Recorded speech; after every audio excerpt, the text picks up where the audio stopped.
नमस्कार, आदाब। Crime petrol dial 100 में आप सबका स्वागत है। बाप बड़ा ना भैया, सबसे बड़ा रुपया।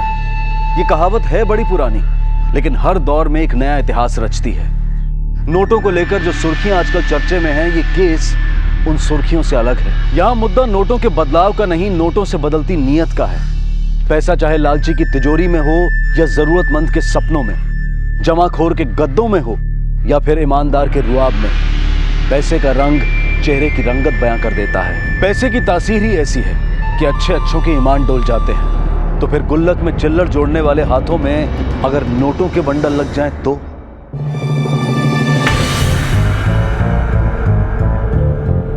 मैं धारक को 500 रुपए अदा करने का वचन देता हूँ।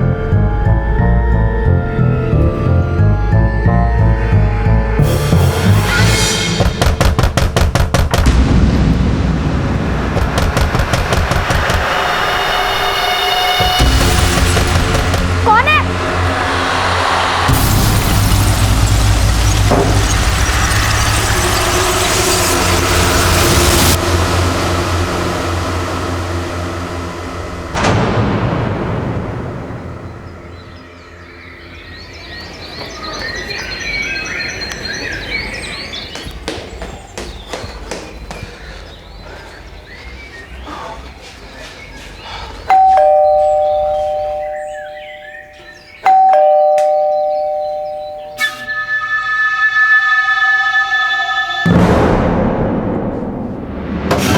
राजकुमार जी, राजकुमार जी,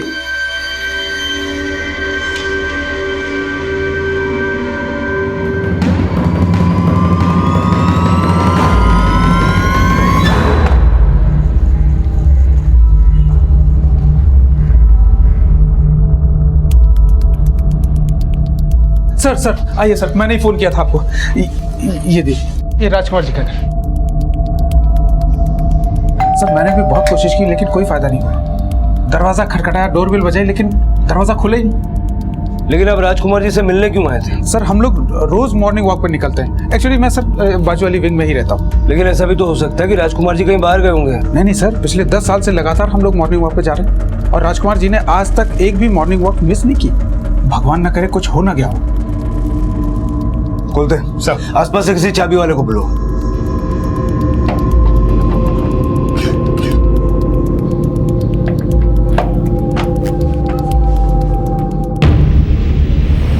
सर लगता है जहर खाया है। खाया है या किसी ने खिलाया है? सारा घर छान मारो। हो सकता है ये सुसाइड नहीं, मर्डर केस हो।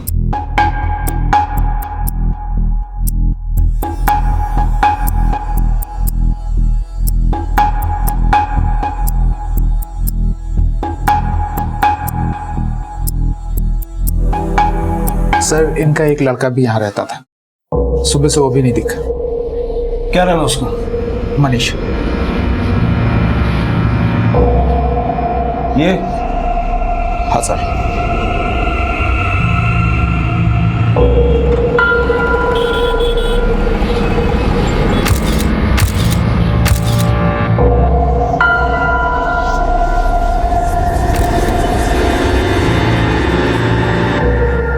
आपको क्या लगता है इन्होंने आत्महत्या क्यों की होगी? मुझे नहीं लगता सर राजकुमार जी या उनकी पत्नी आत्महत्या कर सकते हैं। फिर इन्हें जहर किसने दिया होगा? मुझे क्या पता सर। पर इनका लड़का बहुत दिनों से चिड़चिड़ा रहने लगा था। क्यों? सर वो 3-4 साल से उसको स्किन डिजीज हो गई थी। उसके चेहरे पे सफेद दाग आ गए थे जो जा ही नहीं रहे थे।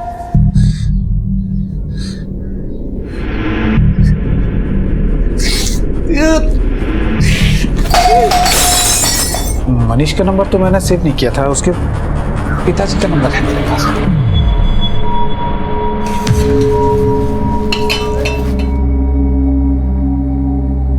ये ले, खा ले। माँ बटर दो ना। हाँ 1 मिनट। मेरी बात ध्यान से सुन। मैंने किसी की चवन्नी नहीं देनी जो मैं किसी से डरूंगा, समझा? दामले को बोल दे 2% कायदे का कमीशन है। इससे 1 पैसा कम नहीं लूंगा। बिजनेस करना है करे, वरना जाए भाड़ में। रुक, मैं तेरे को बाद में फोन करता हूँ। हाँ, और खिलाओ और खिलाओ। मक्खन खिला खिलाकर इसको अपने जैसा बना दो। अब बच्चे के खाने पे तो मत टोकिए। टोकता तो मैं तेरे खाने को भी हूं। तू बड़ा सूख के कांटा हो गई। तुम्हारे जीन्स में प्रॉब्लम है, जीन्स में। साला जिंदगी डामाडोल, माँ गोल बेटा ढोल। ये तूने बैग आगे क्यों पकड़ रखा है?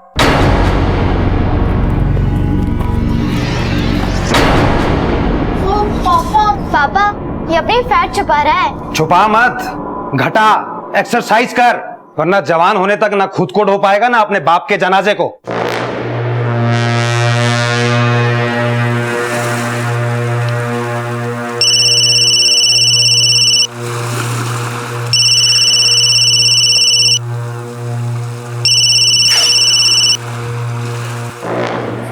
हेलो मनीष तेंदुलकर, जी। पुलिस इंस्पेक्टर सेवक मोहित है। काशी मेरा पुलिस स्टेशन देखा है ना, वहाँ आ जाओ। कितनी देर में पहुंचोगे? पर सर, मुझे पता है तुम मुंबई में ही हो, कहीं से भी आओगे तो 2 घंटे से ज्यादा वक्त नहीं लगेगा। लव करिए।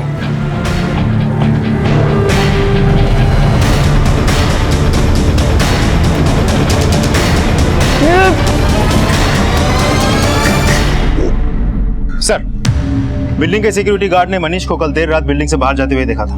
लेकिन उसने अपना फोन चालू रखा है। मिलने बुलाया, देखते हैं वो क्या बोलता है। लाइन चलो। बोल मोटे, कितने नंबर की चड्डी पहनता है? तेरे बाप की नंबर की साले, उससे पूछ क्या? बाप पे कैसे क्या बे? अक्षय पैंट उतार इसकी। अबे क्या लफड़ा करने आते हो, पढ़ाई करने आते हो? लफड़ा किया ना तो सीधा प्रिंसिपल के पास जाऊंगा। चलो क्लास में। हंसो मत, चलो।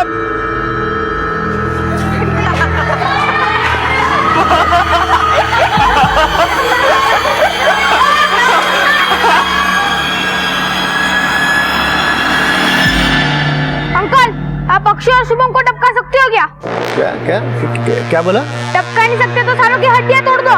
बेटा, मेरा काम है ना सीटी बजाना। अगर मैंने किसी स्टूडेंट को बजाया ना तो प्रिंसिपल मुझे बजा देगा। जा अपनी क्लास में। 2000 है, मेरा काम कर दो, 2000 और दूंगा।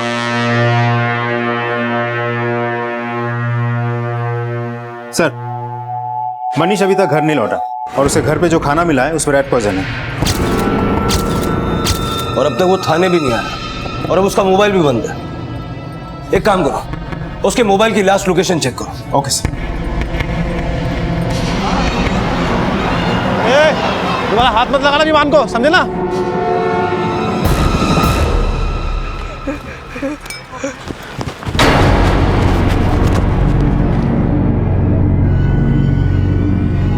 ओके सर, मनीष के फोन की लास्ट लोकेशन गोराई की थी।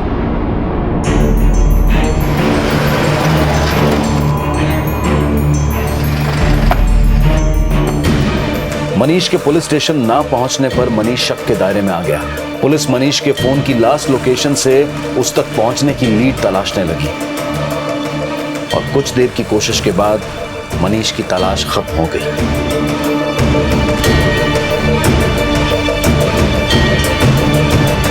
क्या अपने माता पिता के बाद अब मनीष ने भी आत्महत्या कर ली थी, या फिर जैसा दिखाई दे रहा था सच उससे बिल्कुल अलग था?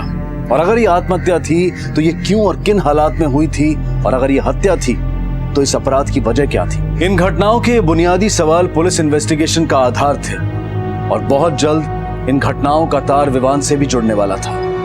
एक छोटे से बच्चे के पास इतने पैसे होने का राज आखिर था क्या? Thank you uncle.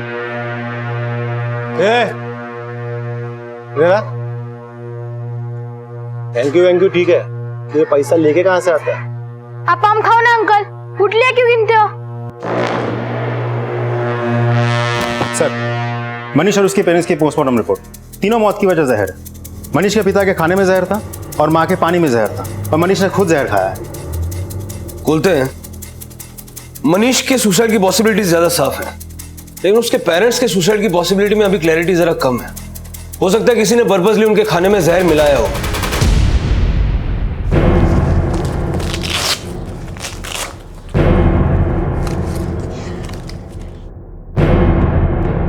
Vivaan, Vivaan दरवाजा खोल।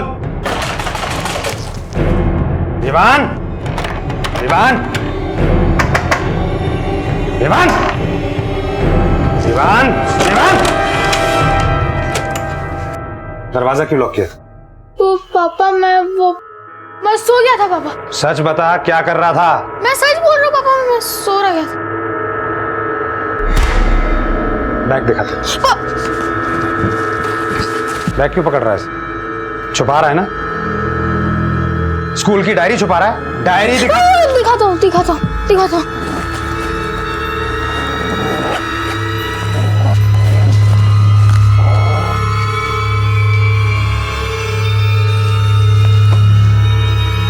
ये क्या है?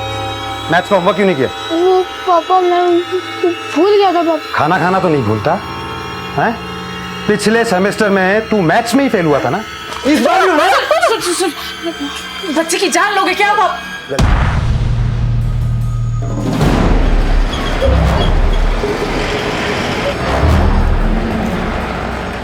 सर, इनके घर की चाबी किसी और के पास थी ये तो मैं कह नहीं सकता, लेकिन मनीष के मम्मी पापा तो ज्यादातर घर पे ही रहते थे। सर, टेंडुलकर साहब के घर पे तो बहुत कम ही विजिटर्स आते थे, लेकिन हाँ, कुछ दिन पहले एक लड़की उनसे मिलने के लिए आई थी। ओ मैडम, साइन कीजिए यहाँ पर।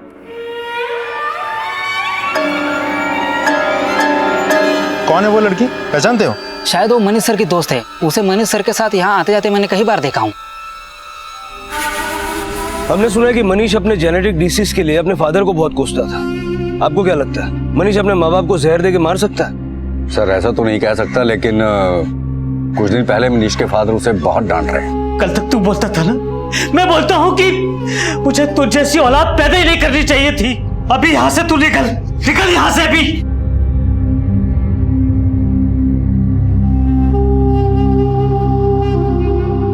कब की बात है ये? पक्का तो नहीं बता सकता सर, लेकिन शायद मनीष के माता पिता की मौत के 1-2 दिन पहले की बात है। ओए राहुल, हाँ सुना, तू मेरा होमवर्क करेगा? अबे मैं क्यों करूं? ये ले 500 रुपए। बोल करता है या बोलूं रवि को? ठीक है यार, कर दूंगा। सर, मनीष और उसके फादर के बैंक अकाउंट में ज्यादा पैसे नहीं थे। मनीष के बाप के नाम की एक 90,000 की एफडी थी जो करीब 1 हफ्ता पहले तोड़वाई गई थी, और माँ के नाम की एक इंश्योरेंस पॉलिसी है जिसे क्लेम करने के लिए जिंदा कोई नहीं। कोई ऐसा रिश्तेदार है जो उनके फ्लैट पे क्लेम करना चाहता हो? सर, ब्लड रिलेशन का तो कोई नहीं है, लेकिन मुंबई से बाहर कुछ रिश्तेदार रहते हैं जिनके साथ मेरी बातचीत हुई थी। एक आध का कहना है कि मनीष के माँ बाप इस बात को लेकर बहुत परेशान रहते थे कि दाग की वजह से मनीष की शादी नहीं हो रही थी। लेकिन उस पड़ोसी ने तो बताया कि मनीष के बाप ने उसे डांट के भगा दिया था, और ये रिश्तेदार तो कुछ और ही बोल रहे हैं। लेकिन सर, एक बात तो पक्की है जो हमें वॉचमैन ने बताई थी कि मनीष की जिंदगी में एक लड़की थी, रीमा। रीमा? यस सर, ये रीमा वही लड़की है जिसे वॉचमैन ने मनीष के घर जाते हुए देखा था। मनीष के फोन से अक्सर रीमा को कॉल किया जाता था। मैंने पूछताछ की तो पता चला कि रीमा मुंबई में अकेली रहती है। भौमिक बिल्डर्स एंड डेवलपर्स में पीआरओ का काम करती है। रहती कहाँ है ये रीमा? गोराई। चलो।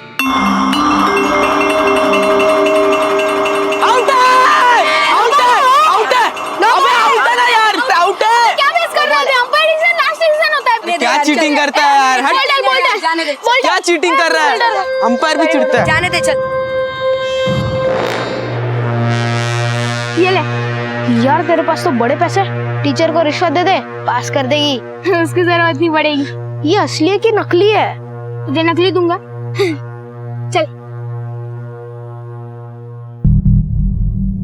जी रीमा त्रिवेदी? हाँ, मैं ही हूँ रीमा। आपके दोस्त मनीष और उसके परिवार के बारे में कुछ बात करनी। कैसी बात सर? आपको पता नहीं, मनीष और उसके पेरेंट्स अब इस दुनिया में नहीं रहे। व्हाट? मनीष से आपकी फोन पे बात होती थी, उसके घर भी आना जाना था। क्या आपने वाकई ये जानने की कोशिश नहीं की कि आपका दोस्त किस हाल में है? सर, हम नॉर्मल फ्रेंड्स थे और मनीष के पेरेंट्स के साथ भी मेरा फॉर्मल रिलेशन था। लेकिन आपकी और मनीष की दोस्ती तो काफी पुरानी थी ना। 5 साल आप लोग कॉलेज में साथ थे, उसके बाद भी आप लोग टच में थे। सर, हम कॉलेज में साथ जरूर थे, लेकिन अभी 3 महीने पहले ही वापस टच में आए।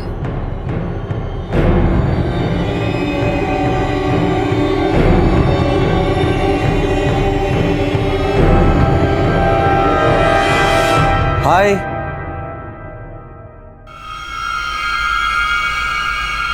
पहचाना नहीं? Manish, Gargi college. Oh Manish, I am so sorry, तुम काफी बदल गए हो। बैठो। Thank you. सो वैसे मेरे कुछ कजिन्स आने वाले हैं, पर जब तक वो नहीं आते यू कैन सिट। एक्चुअली मुझे भी कुछ काम है, मुझे देर हो रही है, मैं निकलता हूँ। ओके।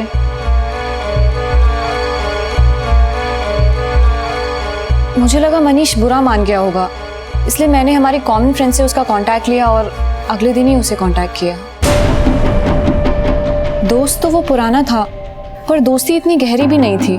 फोन में बात करने से लेकर साथ साथ घूमने तक, ना ही मैंने उसमें कोई खामी देखी और ना ही कुछ खास। जितना मैं मनीष को जानती हूँ, उससे लगता नहीं कि वो इंसान आत्महत्या कर सकता है। आत्महत्या नहीं कर सकता तो हत्या कर सकता है, वो भी अपने माँ बाप की। आई डोंट नो सर, और मैं उसके बारे में उतना भी गेस नहीं कर पाई हूँ जितना आप लोग एक्सपेक्ट कर रहे हैं। रीमा की बातों से मुझे ऐसा लग रहा है कि उसके और मनीष के बीच में कुछ तो ऐसा था जो वो हमसे छुपा रही है। सर कहीं ऐसा तो नहीं कि मनीष रीमा से प्यार करता था, लेकिन मनीष के स्किन डिजीज की वजह से रीमा उसको इग्नोर करती थी, तो इसीलिए वो फ्रस्ट्रेशन में आके अपने फादर को कोसने लगा। बोलते, लेकिन सवाल तो ये उठता है कि बेटे ने माँ बाप की हत्या करके आत्महत्या की या हत्या को आत्महत्या समझ के आत्महत्या की। अगर ये दोनों संभावनाएं हैं तो रीमा के उस बयान का क्या मतलब है? जितना मैं मनीष को जानती हूँ, उससे लगता नहीं कि वो इंसान आत्महत्या कर सकता है। रीमा और मनीष के रिश्ते को अच्छे से खंगालो, हो सकता है उस बयान के पीछे का कोई राज निकल के आए। सर मनीष के फोन रिकॉर्ड्स में से एक नंबर ऐसा भी है जिससे भी कोई राज निकल सकता है। करीब 10 दिन पहले तक उस नंबर पे 5 से 6 बार कॉल्स हुए, लेकिन उसके बाद से वो नंबर बंद पड़ा है। पता करो किसका नंबर है।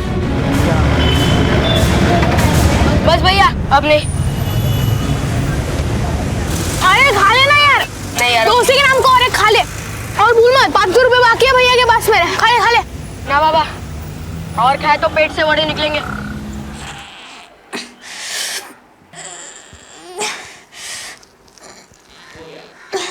विवान, तेरा बैग कहाँ है? मुझे तेरा बैग चाहिए, मैं ज्योमेट्री बॉक्स ले रही हूँ। हाँ रुक, आ रहा हूँ।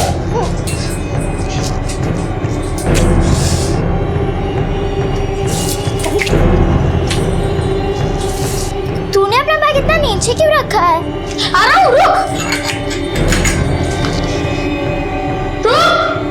जा, मैं ज्योमेट्री बॉक्स ले रही हूँ।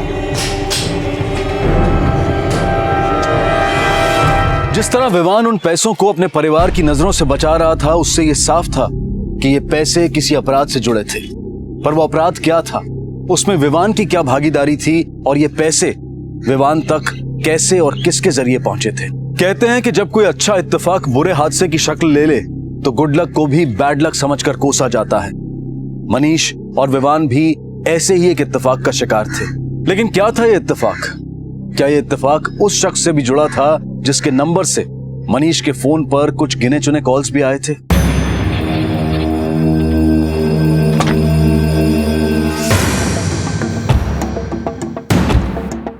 सुनो जरा, सचिन भंडारे का कॉलिंग नंबर कितना है? 169। हाँ सर, और वो जो ग्रे लाइनिंग शर्ट पहने वाला है ना, हाँ। वही है। ओके। अरे भाई मैं सच बोल रहा हूँ, दिखाओ क्या? बोल दिखाओ। हाँ साहब, वो मेरा ही नंबर है, इसलिए बिल नहीं भरा था ना तो कंपनी ने कनेक्शन कर दिया। मनीष तेंदुलकर से कैसी बोल चलती तेरी? मनीष तेंदुलकर कौन है साहब ये? तेरे नंबर से काफी कॉल्स गए इसको, ये बीच में लाश मिली इसकी। अरे हाँ साहब, याद आया। हाँ 3-4 बार बात हुआ था इससे, लेकिन ऐसा कुछ खास उठना बैठना नहीं है। तो नाम कैसे याद रहेगा? ये तुझसे मिला था? हाँ साहब, एकदा भेटला होता। क्यों मिला था? साहब उसको ना जाके खोली खरीदनी थी साहब। खोली खरीदनी थी? हाँ। तो तुझसे क्यों मिला? वो क्या है ना साहब, वो अपने विलास भाई है ना स्टेट एजेंट, उनके पास मैं जॉब करता हूँ। तो कौन सी खोली खरीदवाई तूने उसको? कसली खोली साहब, फालतू में टाइम पास किया, कुछ नहीं खरीदा बिरीदा उसने। साहब मैं किसी मनीष तेंदुलकर को नहीं जानता। अब मुझे क्या पता कि पांडारे किसको कहाँ मिलता है, कब मिलता है। लेकिन पांडारे तो आपके लिए काम करता है ना। वो सब तो ठीक है साहब, लेकिन पांडारे बड़ा 420 किस्म का आदमी है, मेरे भी क्लाइंट को डायरेक्ट कर लेता है। ये महीना उसका लास्ट है, मैंने उसको अपने यहाँ से निकाल दिया है। कब से काम कर रहा था पांडारे? साहब बस यही 3-4 महीना हुआ, और इसके पहले जिसके यहाँ काम करता था उसने भी लात मार करके निकाल दिया। और अभी सुना है किसी बिल्डर के यहाँ भी घपला किया हुआ है। सर ये घपला मनीष के फादर के 90,000 की एफडी से तो नहीं जुड़ा है? हो सकता है मनीष ने उस पैसे से भंडारे को एडवांस किया हो। हाँ लेकिन खुलते एडवांस भी तो वो आदमी देता है ना जो बाकी की रकम चुकाने का बूता रखता हो। मनीष और उसकी फैमिली तो खस्ता हाल थी। मुझे नहीं लगता कि मनीष भंडारे से खोली खरीदने के लिए मिला होगा। चक्कर कुछ और ही है। इस भंडारे की पूरी हिस्ट्री निकालो। विलास ने बोला कि भंडारे ने किसी बिल्डर के यहाँ कोई घपला किया और रीमा भी एक बिल्डर के यहाँ काम करती है।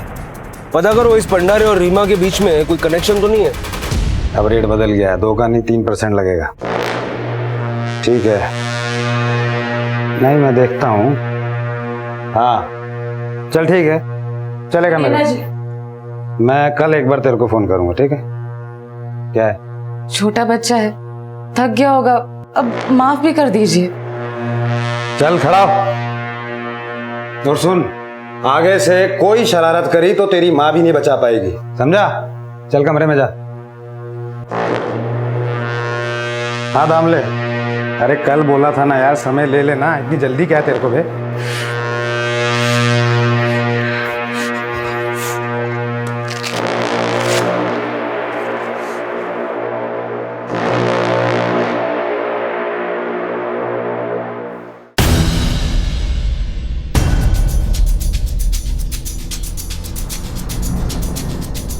मेरे बाप और मेरी बहन को टपका दो। किसी ने सुन लिया तो मेरी वाट लग जाएगी। सुन, टपकाऊंगा नहीं, शुभम और अक्षय की तरह दोनों के हाथ पैर तोड़ दूंगा। और इतने पैसों से कुछ नहीं होने वाला। 25,000 और चाहिए? ठीक है, दे दूंगा। दे दूंगा नहीं, पूरे 25,000 रुपए एडवांस देंगे ना, तभी काम होएगा, समझा? चल निकल।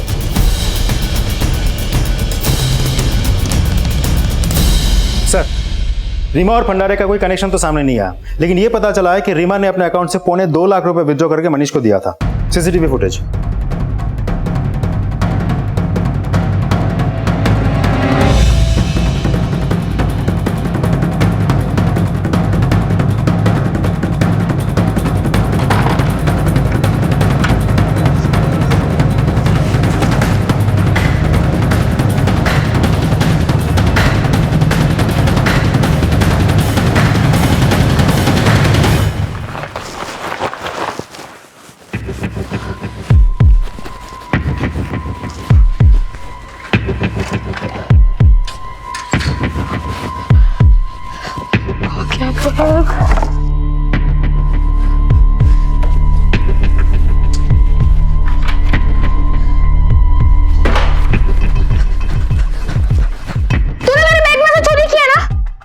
चोरी नहीं की, लगता है तुझे पापा से पनिशमेंट खिलानी पड़ेगी। सच बोल, तूने मेरे बैग से चोरी की है।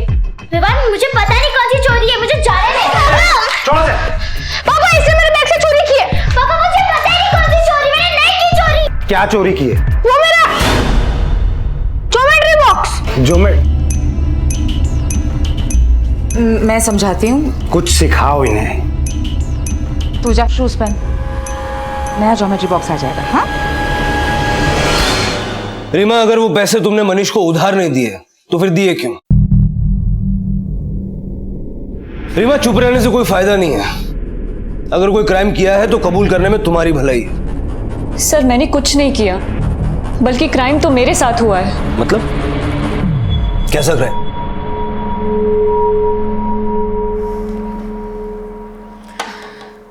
हाँ तो क्या कह रहे थे तुम? Thank you. रीमा यार, मुझे तुमसे एक हेल्प चाहिए थी। कैसी हेल्प? मुझे 2 लाख रुपए की जरूरत है। 2 lakh? I am so sorry यार, मेरे पास सिर्फ 20 या 25,000 कैश होगा। नो इशू, मैंने 2-3 लोगों को और भी बोला हुआ है, तो कहीं ना कहीं से कुछ ना कुछ इंतजाम तो हो ही जाएगा। तुम्हारी कॉफी में शक्कर थोड़ी कम है। आई एम सो सॉरी, मैं अभी लेके आती हूँ।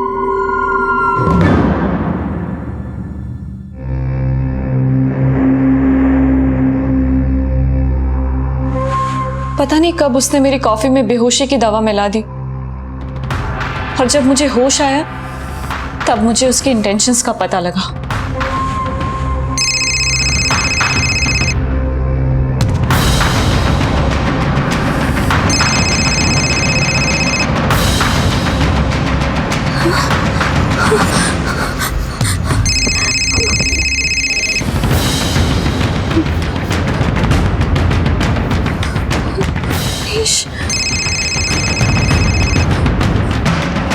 हेलो, उसने मेरे ही फोन से मेरा वीडियो बना लिया था, फिर मुझे ब्लैकमेल किया, कहा कि अगर उसे 2 लाख रुपए नहीं दिए तो वो मेरा वीडियो अपलोड कर देगा। मुझे अपना सारा कैश, अकाउंट्स के सारे पैसे उसे देने पड़े। वो वीडियो कहाँ है? वो वीडियो तो मैंने डिलीट कर दिया। पहले मुझे लगा था कि मुझे उसके खिलाफ FIR करनी चाहिए, फिर मैं डर गई, लेकिन मैंने उसके मम्मी पापा को सब बता दिया, क्योंकि मुझे डर था कि वो मुझे फिर से ब्लैकमेल करेगा। पता मेरे पैसे कहाँ है? पैसे? कैसे पैसे? अरे वही पैसे जो मेरे बैग में थे। अच्छा, पापा के सामने तो तूने ज्योमेट्री बॉक्स का इल्जाम डाला था ना? अरे पैसे पैसे क्या कर रहा है? सच बता, मेरे पैसे कहाँ है? विवान, मुझे नहीं पता। अच्छा, ऐसे नहीं मारेगी ना? बता वरना सर फोड़ दूंगा तेरा। विवान, मुझे नहीं पता। नहीं पता? विवान, लेकिन मनीष की ऐसी क्या मजबूरी रही होगी जो वो इन पैसों से दूर करना चाहता हो? कहीं ऐसा तो नहीं कि इन पैसों का कनेक्शन भंडारे के साथ है? हो सकता है कि भंडारे मनीष को किसी चीज के लिए ब्लैकमेल करता होगा और मनीष ने रीमा को ब्लैकमेल करके वो पैसे निकाले। सर, मैंने इस भंडारे के बारे में पता किया। पता चला कि ये सिर्फ रियल एस्टेट का एजेंट का ही काम नहीं करता, बल्कि कई और धंधे में भी है, जैसे कि आयरन स्क्रैप खरीद के बेचना, ड्राई फ्रूट्स की दलाली करना। मलाड में इसकी एक चाय की टपरी भी है, एक आदमी चलाता है। तो सर, ऐसा भी तो हो सकता है कि भंडारे ने मनीष को पैसे कमाने के लालच दिखाकर चूना लगाया हो और हमें खोली खरीदने के बारे में झूठ बोल रहा हो। पता करो ये भंडारे कहाँ आता जाता है और किस किस से मिलता है।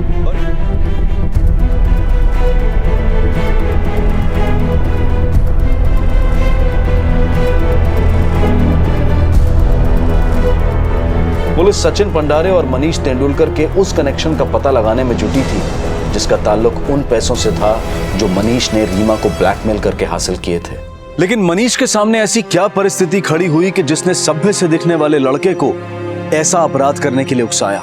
भूल चाहे जानबूझकर हो या अनजाने में, उस भूल का भुगतान इंसान को करना ही पड़ता है। और विवान से हो रही मासूम भूलों की नियति भी मनीष और उसके परिवार जितना बेरहम परिणाम सामने लाने वाली थी।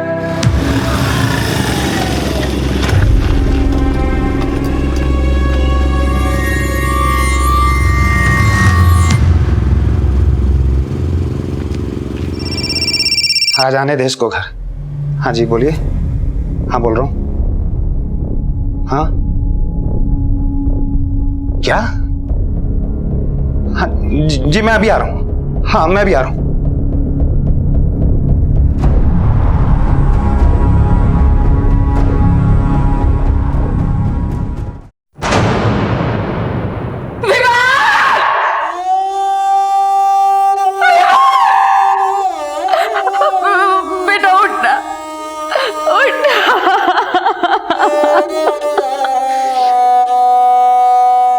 आखिरी बार कब देखा था आपने विवान को?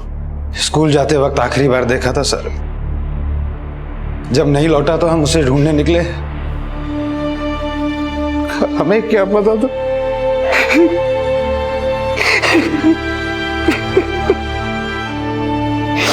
सर, अब यह साफ हो गया कि भंडारे ने मनीष को क्यों और कैसे चूना लगाया है।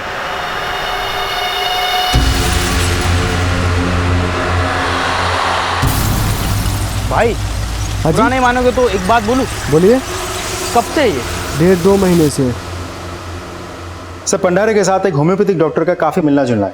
भंडारे उसके लिए पेशेंट लेके जाता था और बदले में वो डॉक्टर भंडारे को कमीशन देता था। नाम क्या है डॉक्टर का? प्रवीण सिंह। सर, इस डॉक्टर के बारे में एक और बात पता चली है। कई महीनों पहले एक पेशेंट इस डॉक्टर से मोटापा कम करने के लिए दवाई ले रहा था, लेकिन असर ना होने पे इस पेशेंट ने डॉक्टर पर फ्रॉड का केस कर दिया। हो सकता है इसी डॉक्टर ने भंडारे के जरिए मनीष को चूना लगाया। एक काम करो, इस डॉक्टर की सारी हिस्ट्री निकालो। Okay sir.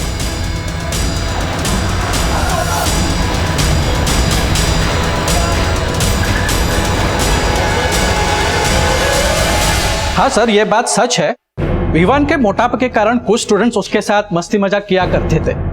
1-2 बार तो उसने मुझे कंप्लेंट भी की थी, लेकिन सर मुझे नहीं लगता कि इसके वजह से कोई स्टूडेंट उसे मार देगा। सर, शुभम और अक्षय बहुत दादागिरी करते थे। एक बार तो उन लोगों ने विवान का पैंट भी खोल दिया था सर। यहीं पे खोला था सर। शुभम और अक्षय? नहीं सर, हमने विवान को कभी नहीं पीटा, बल्कि उसने हमें एक आदमी से पिटवा दिया। क्या? हाँ सर, हम स्कूल से घर जा रहे थे, तभी एक आदमी हमारे सामने आके खड़ा हो गया। तुम्हें क्या लगता है कौन हो सकता है वो? विवान का कोई रिश्तेदार, उसका भाई या फिर उसका कोई दोस्त? नो सर, कोई दोस्त तो नहीं हो सकता क्योंकि वो बहुत बड़ा लंबा चौड़ा आदमी था। लंबा चौड़ा आदमी? और हाँ सर, कुछ दिन पहले मैंने विवान को हमारे स्कूल के सिक्योरिटी गार्ड से बात करते हुए देखा, कॉरिडोर में। मैंने कहा ना, मैंने मन बदल दिया। मुझे मेरे 2000 रुपए दो, मैंने प्लान कैंसिल कर दिया। मुझे 2000 रुपए दो। सुनिए तो मेरी वाट लग जाएगी। सुन, डील तूने कैंसिल की है, इसलिए मैं तुझे 1 पैसा वापस नहीं दूंगा। उल्टा तू मुझे 25,000 का आधा पैसा वापस देगा, समझा? तुरंत तेरी चटनी बना दूंगा। चल चल क्लास में, चल जा।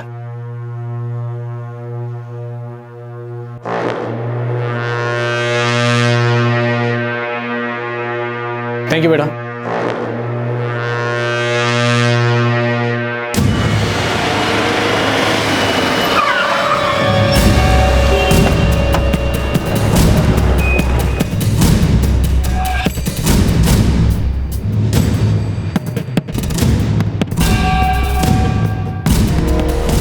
साहब मी नाही काय केलं साहेब, अहो मी काय केलं नाहीये. अहो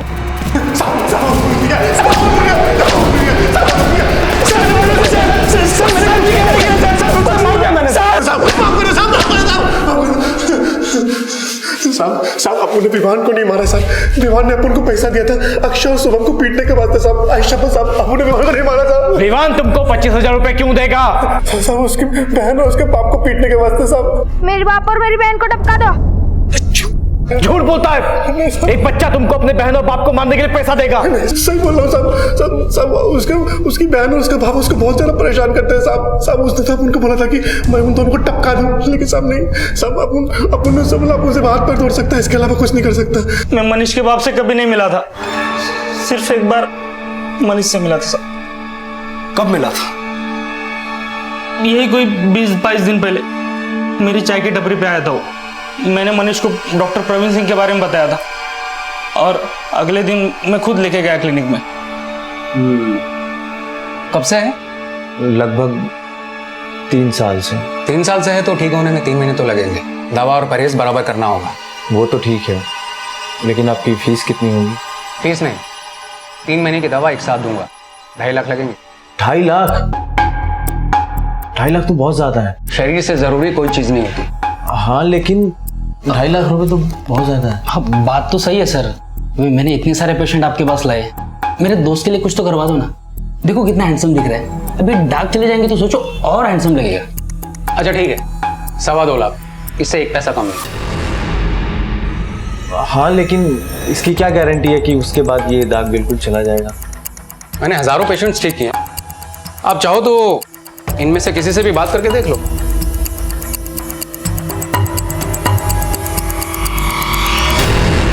सर वो बोला कि सोचकर बताऊंगा। 2 दिन के बाद उसने मुझे फोन करके अपॉइंटमेंट भी लिया, पर वो आया नहीं सर। आया नहीं है, उसे चूना लगा दिया? नहीं सर। तेरी सारी हिस्ट्री है हमारे पास। ये पंडारे जैसे कई एजेंट्स हैं तेरे पास जो मजबूर पेशेंट्स को तेरे पास ले आते हैं और तू उन्हें उल्लू बनाता है। मनीष जैसे को कितने को चूना लगाया? मैंने उसे कोई चूना नहीं लगाया, सच कहता हूँ साहब, वो मेरे पास आया ही नहीं। ये बात सच है साहब, मैंने भी उसको उस दिन फोन किया था तो मुझे बोला कि बाइक से आ रहा था तो पैसों से भरा बंडल कहीं गिर गया उसका। गिर गया या रास्ते में कहीं लूट लिया? विश्वास ठेवा साहब, खरा बोलते है, वो ऐसे ही बोला कि बैग गिर गया। जब तक ये दोनों पूरा सच ना बताएं इनको तोड़ते रहो। सर मैं आपसे कह रहा हूँ वो गार्ड झूठ बोल रहा है। आप ही सोचिए विवान के पास इतने पैसे आएंगे कहाँ से? विवान ने उस गार्ड को ही नहीं बल्कि उसके कुछ दोस्तों को भी 500-500 के नोट ऐसे ही दे दिए थे। What? और हमें यह भी पता चला है कि आपने विवान को टॉर्चर भी किया था। सर बाप हूँ उसका, कभी कभी डांट दिया करता था, इसका मतलब ये थोड़ी है कि मैं उससे प्यार नहीं करता था। प्यार करते थे तो फिर ऐसा क्या हो गया था जिसकी वजह से विवान ने उस सिक्योरिटी गार्ड से आपको मरवाने के लिए कहा था? मुझको मरवाने? क्या बात कर रहे हैं सर? विवान इतना छोटा बच्चा, वो ऐसी बातें सोच भी नहीं सकता था। आप सिर्फ उस गार्ड की बात पे यकीन कर रहे हैं। प्रफुल्ल, यकीन तो हम आपके बात पर भी नहीं कर सकते। मैं मानती हूँ सर कि प्रफुल्ल विवान को डांट देते थे, कभी कभी पीट देते थे, पर वो इसकी जान नहीं ले सकते।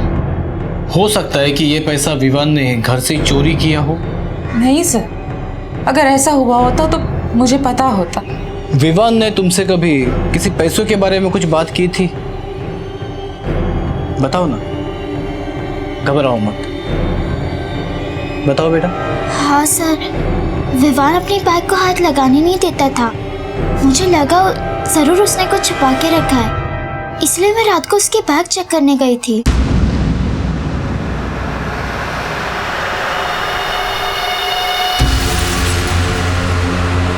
तो आपने वो पैसे विवान को दे दिए?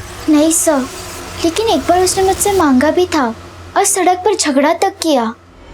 बता वरना सर फोड़ दूंगा तेरा। विवान, मुझे सच्ची नहीं पता। नहीं पता? विवान, विवान मुझे सच्ची नहीं पता। पता नहीं कहाँ गए मेरे पैसे। लेकिन मैंने उसे पैसे नहीं दिए क्योंकि मुझे लगा कि वो उसका गलत इस्तेमाल करेगा। तो आपने वो पैसे किसे दिए, पापा को या मम्मी को? नहीं सर, मैंने उन्हें नहीं दिए क्योंकि मुझे लगा कि वो विवान पर चिल्लाएंगे। तब वो पैसे कहाँ हैं?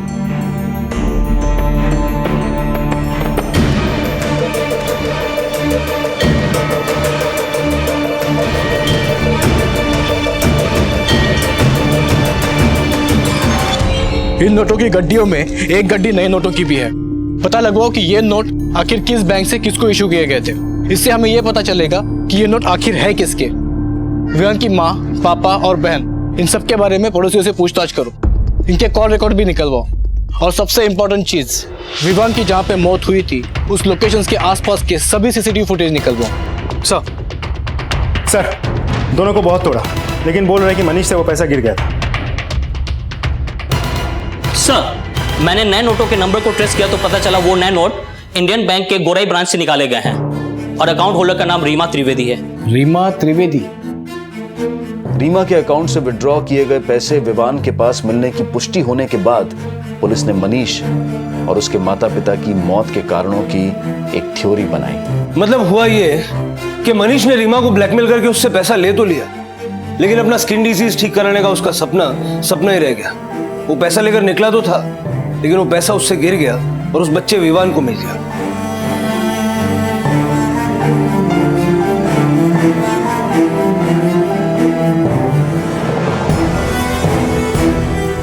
मनीष के माँ बाप अपने बेटे की इस हरकत से न सिर्फ शर्मिंदा हुए, बल्कि काफी गुस्सा भी। कल तक तू बोलता था ना, पर आज मी बोलता है। मुझे तुझ जैसी औलाद पैदा ही नहीं करनी चाहिए थी। मुझसे गलती हो गई पापा, मुझे माफ कर दो। आई, मेरे से गलती हो गई। आई, तूने गलती नहीं की, तूने हमारी परवरिश पे तमाचा मारा है। तेरे सिर्फ चेहरे पे दाग नहीं, तेरा चरित्र भी दागदार है। चल निकल, चल निकल, और आज के बाद अपनी शक्ल मत दिखाना। जिस बेटे में उन्हें अपना भविष्य दिखाई दे रहा था, उस बेटे ने न सिर्फ एक लड़की की इज्जत पे हाथ डाला था, बल्कि उनके सम्मान को भी ठेस पहुंचाई थी। वो लोग ये सदमा बर्दाश्त नहीं कर पाए और आत्महत्या कर बैठे।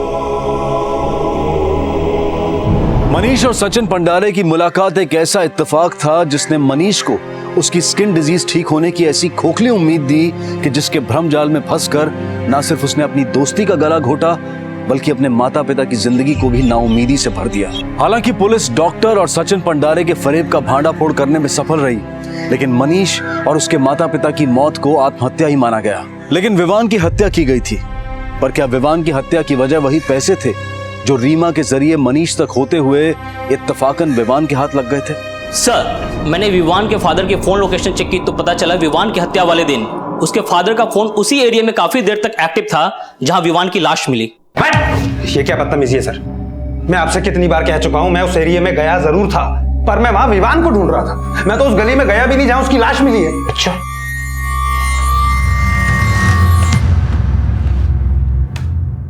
सीसीटीवी फुटेज के हिसाब से तुम्हारी गाड़ी उस गली में गई थी जहां आगे चल के विवान की लाश मिली थी। तुम्हारी गाड़ी 9:29 पे गली के अंदर जाती है और 9:50 पे बाहर आती है। गौर करने की बात यह है कि इस गली का आगे डेड एंड है। तो एक बात बताओ मुझे, 20 मिनट उस 50 मीटर की गली में तुम कर क्या रहे थे? मैं उधर से। सच बताओ, वरना मेरे पास दूसरे तरीके भी है सच उगलवाने के।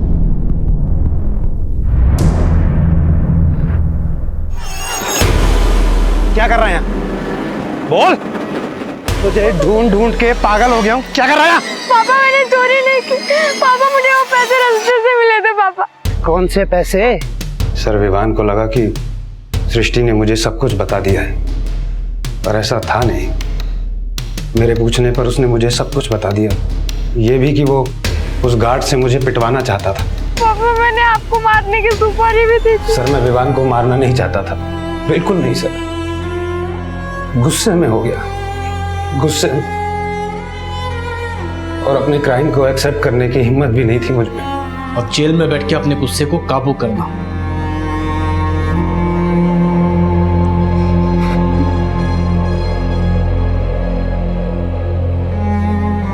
हालांकि विवान की हत्या का कोई इरादा नहीं था, लेकिन क्या विवान के पिता के इरादों में उसकी भलाई थी?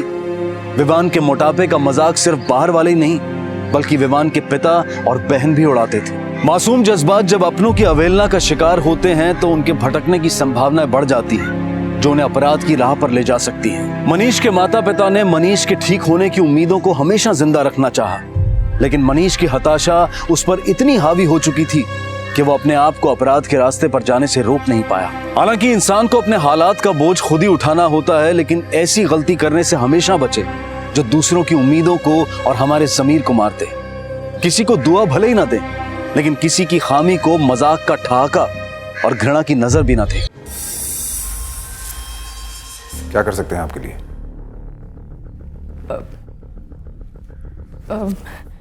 सर वो सूतरखाना बस्ती में एक मर्डर होने वाला है, मैं उसी के लिए आपको वार्न करने आई हूँ।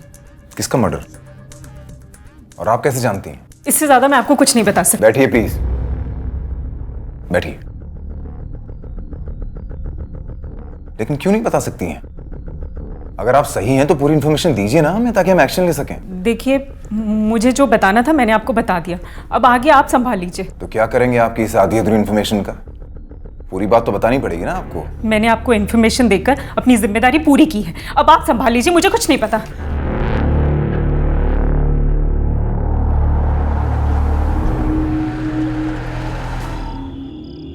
A for apple, ये है Apple. A for apple, good. B for ball, C for car, C for car, very good. D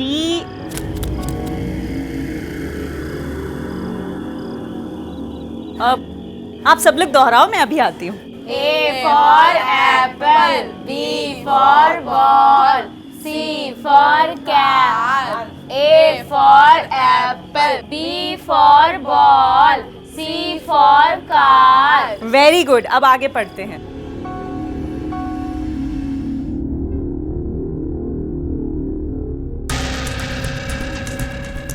doctor Divya, हमें आपसे और भी कुछ पूछताछ करनी थी।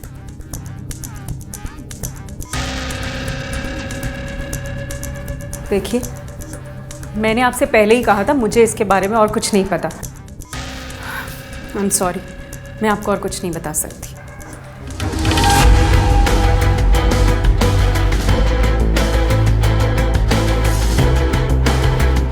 हेलो सर, मैंने पता किया, डॉक्टर दिव्या एक MBBS डॉक्टर है। सूतरखाना की बस्ती में एक शिफा नाम से क्लिनिक चलाती है, जहाँ पे वो वहाँ के लोगों को फ्री ट्रीटमेंट देती है। और कुछ पता चला?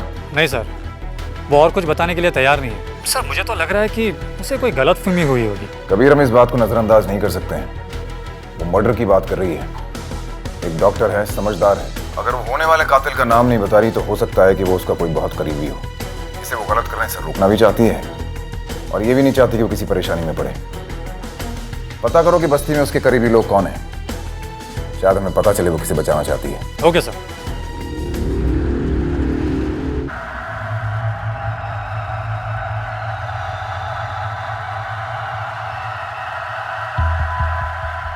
अरे बेटा, शादाब का कुछ पता चला? नहीं अम्मी, मैंने हर जगह देख लिया, भाईजान कहीं नहीं मिले। ठीक है, तू सुबह से निकली है, कुछ खाया भी नहीं, ये ले नाश्ता कर। आप यहाँ रखिए, मैं पानी पी के आती हूँ।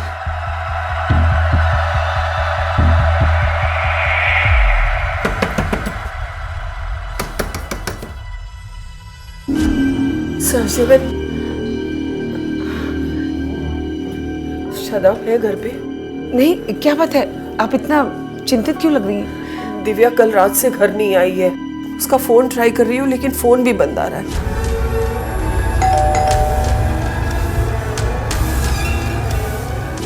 मैंने सोचा शादाब को मालूम होगा कि वो कहाँ है, इसलिए आपके घर पूछने चली आई। लेकिन कल रात से तो शादाब भी घर नहीं आया है, इसीलिए तो मैंने रजिया को भेजा था सुबह उसे ढूंढ के लाने को। और अब आप कह रही है कि डॉक्टर नीचे भी नहीं है।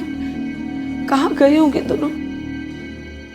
देखिए, आपकी बेटी एक डॉक्टर है, हो सकता है वो दोनों किसी पेशेंट को देखने कहीं गए हों और वहां नेटवर्क ना आ रहा हो या बैटरी चली गई हो, इसलिए फोन नहीं लग रहा होगा। इंस्पेक्टर साहब, मेरी दिव्या बहुत ही रिस्पॉन्सिबल लड़की है और आज तक मुझे बिना बताए वो कहीं भी नहीं गई और ऐसा वो कुछ कर भी नहीं सकती।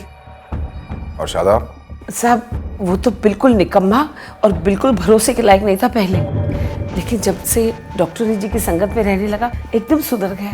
अरे उससे ज्यादा तो हमें डॉक्टर जी की चिंता हो रही है।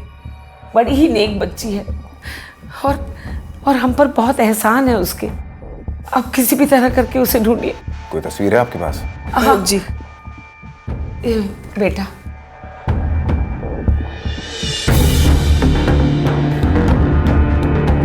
इससे हम कल मिल चुके हैं। ये पुलिस स्टेशन आई थी कल और इसने ये बताया कि इसे अंदेशा है इसकी बस्ती में कोई मर्डर होने वाला है। सर, वो सूतरखाना बस्ती में एक मर्डर होने वाला है, मैं उसी के लिए आपको वार्न करने आई हूँ। लेकिन इसने कोई भी डिटेल्स बताने से साफ मना कर दिया। इंस्पेक्टर साहब, ऐसी कोई भी बात उसने मुझे नहीं बताई।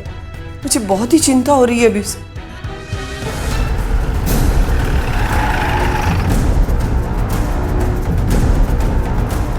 सर यही है वो क्लिनिक।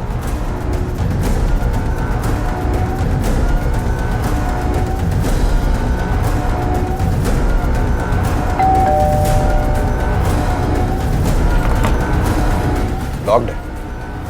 कबीर, पता करो कब से बंद है या देखो किसी के पास चाबी है क्या। Yes sir. सर, मैंने पता किया।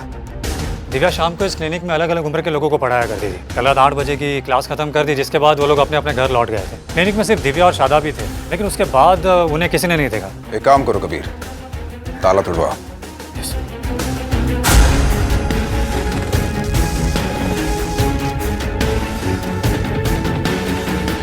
लगता है कोई बड़ी वारदात हुई, तलाश लो।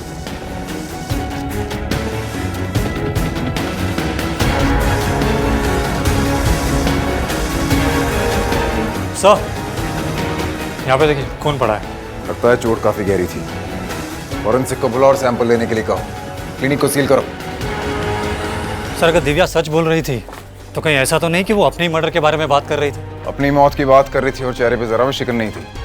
अगर ऐसा था तो वो खुद का कत्ल करने वाले की पहचान क्यों छुपाएगी हमसे?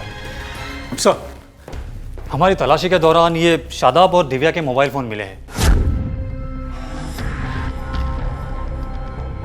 सर, इनकी लास्ट लोकेशन के हिसाब से ये फोन सारी रात क्लिनिक में ही थे। दोनों अपने फोन एक साथ भूल गए क्लिनिक में। हो सकता है, ये भी हो सकता है कि उन्हें जबरदस्ती क्लिनिक से ले जाया गया और इसलिए फोन उठाने का मौका ही ना मिला।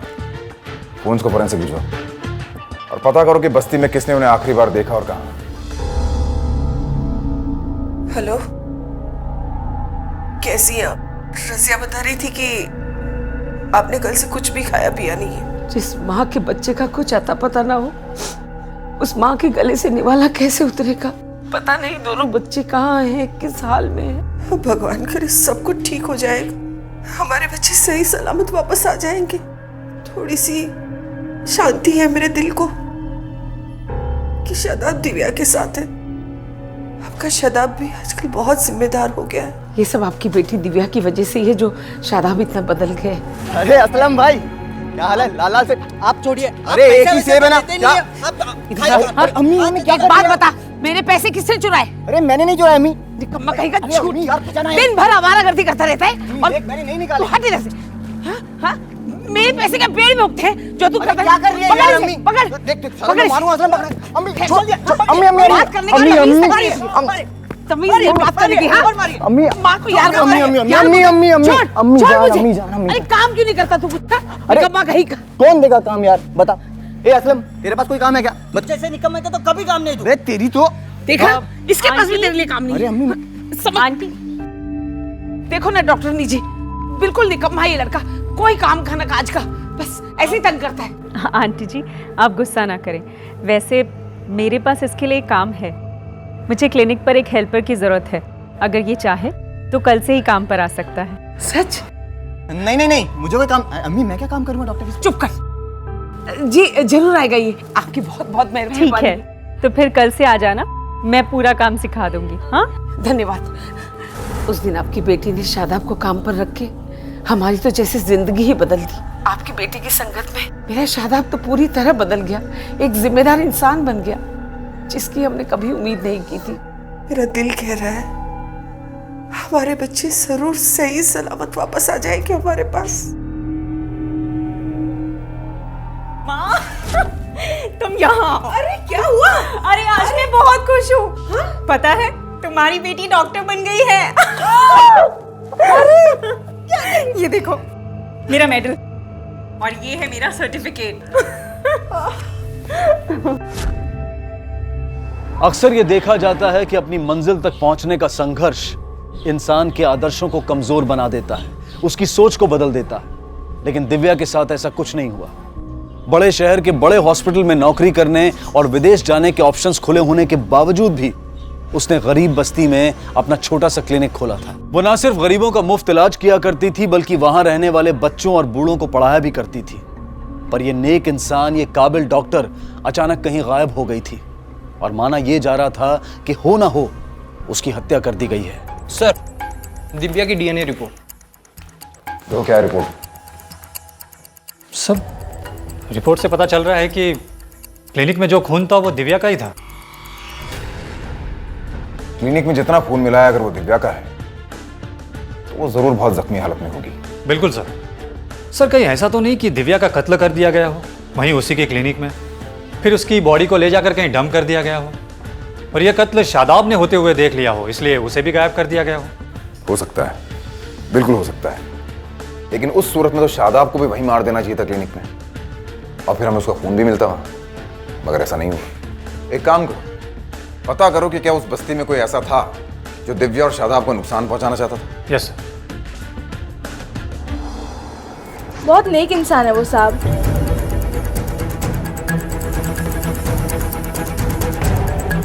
साहब, वो तो अल्लाह की बंदी है। उसकी संगत में आके शादाब जैसा एक नंबर का निकम्मा बंदा भी सुधर गया, अल्लाह की राह पे चलने लगा। साहब, हमने कभी सोचा भी नहीं था कि हम गरीब लोग पढ़ लिख सकते हैं। ये सब है ना डॉक्टर साहिबा की वजह से मुमकिन हुआ है। वो खुद हमें क्लिनिक के बाद सबको पढ़ाती थी। अल्लाह उनको सलामत रखे। सर, मैंने पता किया, शादाब की किसी से दुश्मनी नहीं थी। तुम लोग बस्ती के बाकी लोगों से पता करो। ओके सर, इन लोगों की बातों से तो लगता है कि दिव्या का कोई दुश्मनी नहीं हो सकता और शादाब की भी किसी से दुश्मनी की बात सामने नहीं आई। तो फिर ये कौन हो सकता है जिसने सब किया होगा? हो सकता है कि वो शख्स जिसका नाम दिव्या हमसे छुपा रही थी वो कत्ल तो किसी और का करना चाहता हो, लेकिन जब उसे पता चला कि दिव्या ने हमें अप्रोच किया है तो उसने दिव्या को रास्ते से हटा दिया।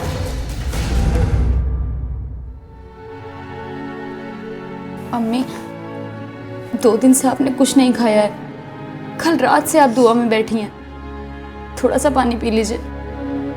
आप ये नहीं सोच रही हैं कि अगर आपको कुछ हो गया तो मेरा क्या होगा? मैं आपके लिए कुछ खाने के लिए लाती हूँ।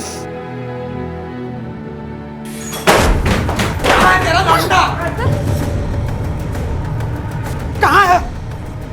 कहाँ है वो? उसी ने गायब किया है डॉक्टर को। जल्दी बोल। अरे क्या कर रहे हो? हाँ? हमें खुद पता नहीं शादाब कहाँ है, तो वो ये सब कुछ कैसे कर सकता है? वो तो उसी हालत में जो उस डॉक्टर की हालत है। पूरी बस्ती के लोग जानते हैं तेरा लौंडा ही ऐसा कर सकता है और कोई नहीं कर सकता। नहीं चले, बता दे, मैं बता रहा हूँ। कहाँ से मेरी अम्मी को छोड़ो। क्या कर रहा है?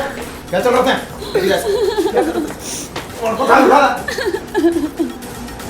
नहीं नहीं नहीं नहीं नहीं नहीं नहीं नहीं नहीं नहीं सब रुको सब बता। बस उठ उठ। एक बूढ़ी औरत और लड़की पे हाथ उठाता है, सूरमा समझता है क्या अपने आप को? क्यों किया ऐसा बता, नहीं तो तेरी चमड़ी उतार दूंगा। क्या दुश्मनी थी तेरी शादाब और उसके परिवार से? साहब, हम गलत नहीं है। शादाब ने ही दिव्या डॉक्टर को गायब किया है, ये मुझे मालूम है। और मुझे लगा कि उसकी माँ को पता होगा कि शादाब कहाँ पर छिपा बैठा है। तू कौन है कानून को अपने हाथ में लेने वाला है? और तुझे कैसे लगता है कि शादाब ने दिव्या को मारा है? सब शादाब बदलने का केवल दिखावा करता है, असल में वो बदला नहीं है बिल्कुल। तू कैसे कह सकता है? साहब, मैंने अपनी आंखों से देखा था। साहब एक दिन मैं क्लिनिक पे दवाई की डिलीवरी देने के लिए गया। शादाब, चौथी बार मैंने तुम्हें चोरी करते हुए पकड़ा। शर्म नहीं आती? जिस जगह पर काम करते हो वहीं से पैसे चोरी करते हो। मेरी इतनी कोशिशों के बावजूद तुम अपनी ड्रग्स की लत नहीं छोड़ पा रहे। यहीं से पैसे चोरी करते हो, फिर ड्रग्स भी खरीदते हो। शर्म आनी चाहिए तुम्हें। सॉरी दिव्या मैम, वो क्या है कि कोशिश बहुत कर रहा हूँ छोड़ने की, पर आदत छूट नहीं रही है। छूट नहीं रही है? ठीक है, निकलो अभी के अभी यहाँ से निकलो और फिर अपनी लत को कहीं और जाकर पूरा करो। निकलो यहाँ से। दिव्या मैम, एक आखिरी चांस, अम्मी की कसम आगे से नहीं होगा। अम्मी की कसम? तुम्हारी अम्मी की वजह से ना मैं तुम्हें आखिरी मौका दे रही हूँ। अगर फिर से तुमने ऐसी हरकत की ना तो तुम्हें पुलिस के हवाले करूंगी, समझे तुम? साहब नशेड़ियों का क्या भरोसा, शादाब ने फिर से चोरी की होगी और दिव्या मैडम ने उसे पकड़ लिया होगा, इसीलिए उसने दिव्या मैडम के साथ कुछ गलत किया और वहां से फरार हो गया। साफ झूठ बोल रहा है वो। हाँ, मेरे बेटे को नशे की आदत थी और वो चोरी भी करता था, लेकिन जब से वो डॉक्टर जी की संगत में आया है वो एकदम बदल गया था। पिछले 2 महीने से ना ही उसने कोई नशा किया था और ना ही कभी चोरी की थी। ये सारे इल्जाम झूठे हैं। ये भी तो हो सकता है ना कि शादाब सुधरने का दिखावा कर रहा, असलियत कुछ और। नहीं साहब, मैं अपने बेटे को अच्छी तरह जानती हूँ, ऐसे दिखावा नहीं कर सकता वो। शादाब की किसी से दुश्मनी, कोई ऐसा इंसान जो उसको नुकसान पहुंचाना चाहता? नहीं तो ऐसे छोटे मोटे झगड़े तो होते रहते थे, लेकिन किसी से कोई रंजिश वाली बात ऐसा तो कुछ नहीं था। हेलो, क्या? ठीक है, हम अभी पहुंच रहे हैं। सर, बस्ती के बाहर एक बॉडी मिली है।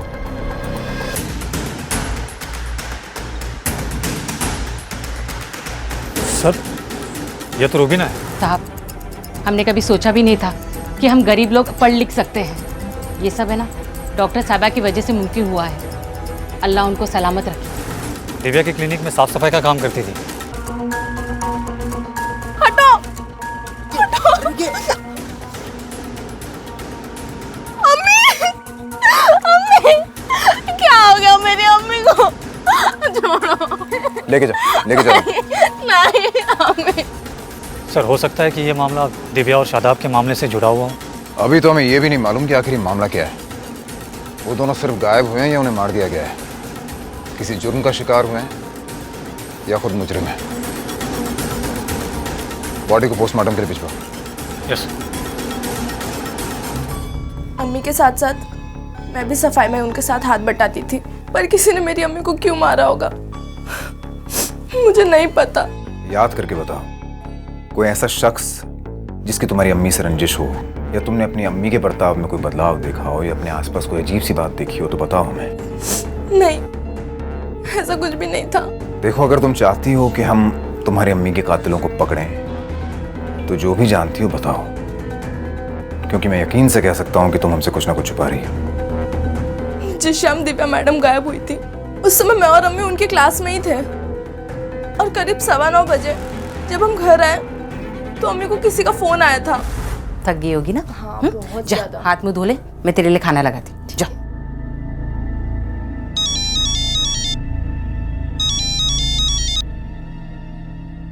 हेलो। हाँ, अच्छा ठीक है, मैं अभी आती हूँ। सुन, क्या हुआ अम्मी? तू खाना खा, मैं अभी आती हूँ। हाँ।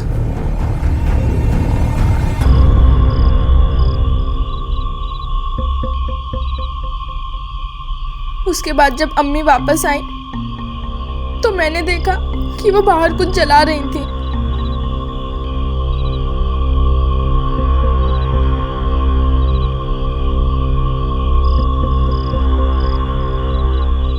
और अम्मी उन कपड़ों को जला रही थी जो वो घर से निकलते वक्त पहनी थी।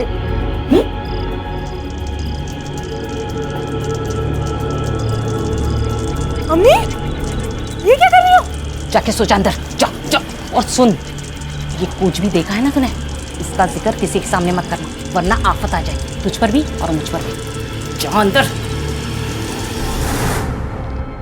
रूबीना की कॉल रिकॉर्ड्स निकलवाओ और पता करो कि 10 सितंबर की रात उसने किससे बात की थी। यस।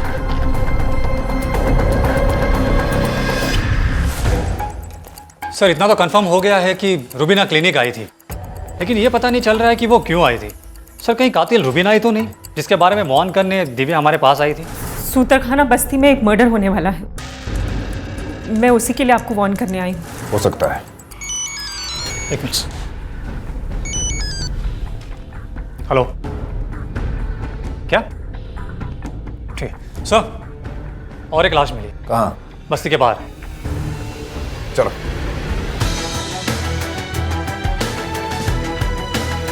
सर ये तो अजीम है।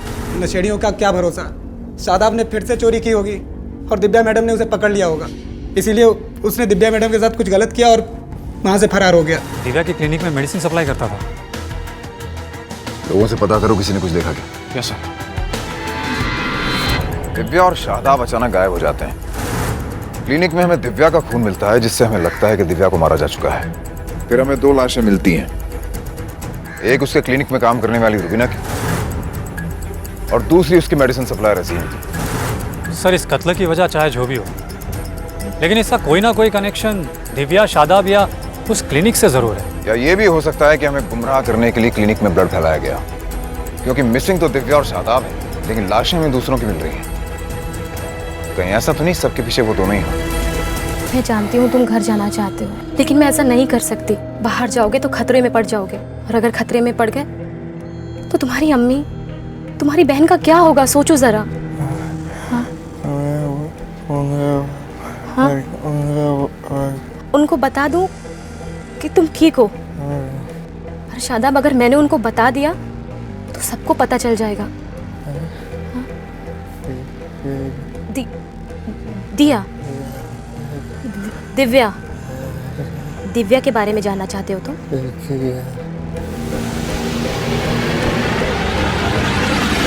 सर ये अब्दुल है, दिव्या का पेशेंट।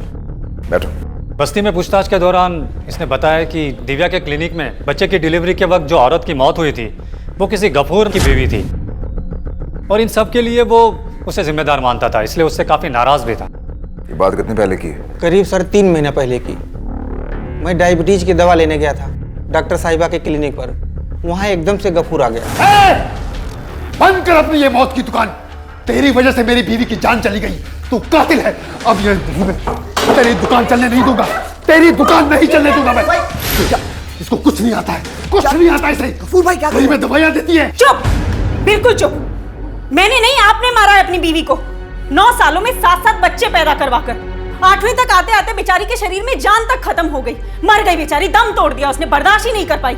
और फिर भी अगर आपको लगता है ना कि मैंने आपकी बीवी का कत्ल किया है तो फिर ठीक है, मुझे मारिए, लेकिन इस क्लिनिक की तरफ आंख उठाकर भी मत देखिएगा। जानते हैं आप कितने जरूरतमंदों की उम्मीद है ये क्लिनिक? इसे अगर चोट पहुंचाने की कोशिश भी की ना तो मैं छोड़ूंगी नहीं। निकलिए यहाँ से, निकलिए। शांत हो जाए, गफूर भाई शांत हो जाए। ये बात पहले क्यों नहीं बताई तुमने? सर मैं कोई मुश्किल में नहीं आना चाहता था, गफूर खतरनाक आदमी है। सर फिर गया था मेरा उस वक्त। 7 बच्चे थे, सामने उनकी अम्मी गुजर चुकी थी उस डॉक्टर की वजह से, और साहब इस बात को 3 महीने हो गए। अब मैं क्यों मारूंगा उसे? हो सकता है तुम मौके का इंतजार कर रहे हो या मामला ठंडा होने का। साहब अगर मुझे उसे मारना ही होता तो मैं मौके का इंतजार क्यों करता? मैं जाता और उसे मार देता। 2 महीने पहले मेरी दूसरी शादी हुई और मेरी नई बीवी पुरानी बीवी से कहीं बेहतर है। एक प्रकार से तो मैं शुक्रगुजार हूं उस डॉक्टर साहब का। नहीं साहब, मैंने उसे नहीं मारा।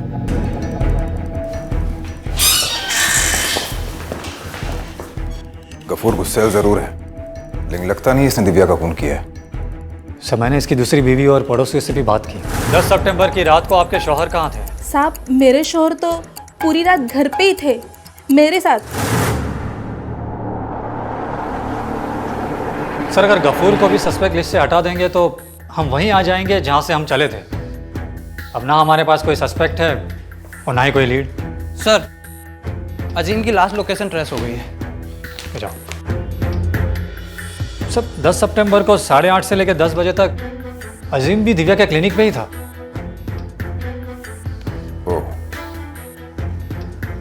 यानी उस रात क्लिनिक में 4 लोग थे, दिव्या, शादाब, रुबीना और अजीम, और इन चारों के बीच कुछ ना कुछ जरूर हुआ है। ये बिना वजह एक साथ नहीं थे। इन चारों के एक साथ होने के पीछे कोई ना कोई राज जरूर है। एक काम करो कभी, रुबीना और अजीम की फोन लोकेशंस चेक करो और पता लगाओ कि रात 10 से 1 बजे के बीच ये कहाँ थे। यस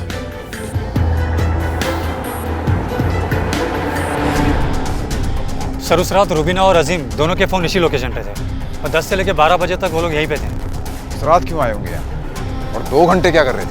सर शहर और लोगों की नज़रों से बचा हुआ इलाका है सर, और ज़मीन भी खाली है, कुछ भी हो सकता है। चेक करो आसपास।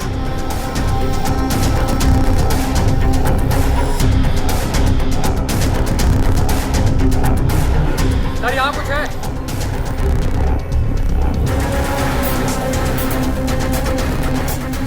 सर लगता है यहाँ पे किसी को घसीट के ले जाया गया। माफ हो तो। ए रुक।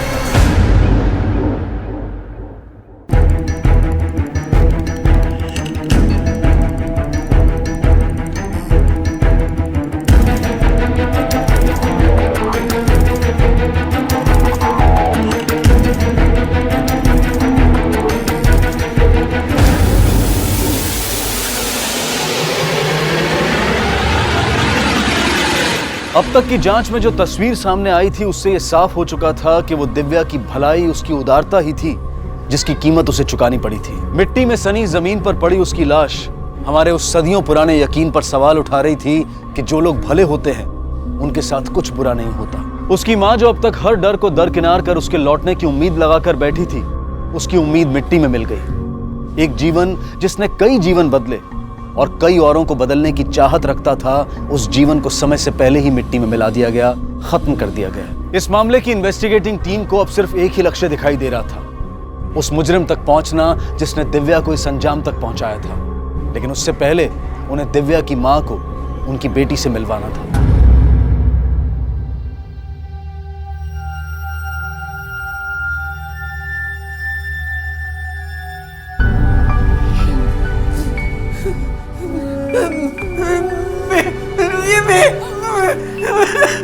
मेरी बेटी,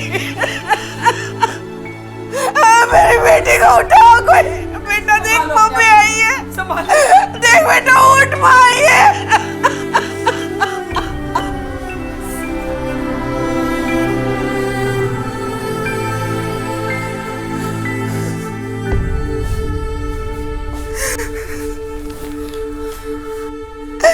नहीं छोड़ोगी मैं, उसे सजा जरूर दिलवाऊंगी मैं।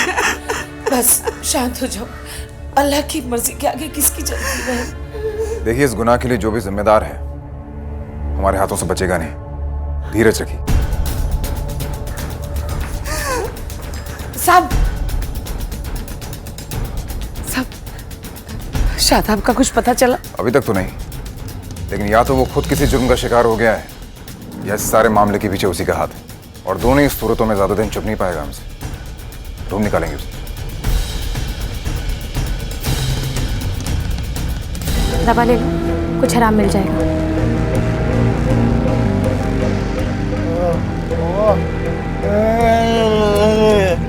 ये लो।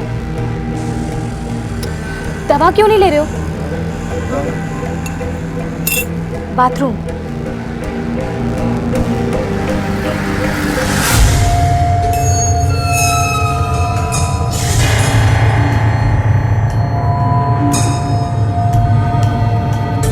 शादाब, बस कुछ दिन की बात और है ना, फिर हम घर चलेंगे तुम्हारी अम्मी और रजिया से मिलने। थोड़ा सब्र रखो।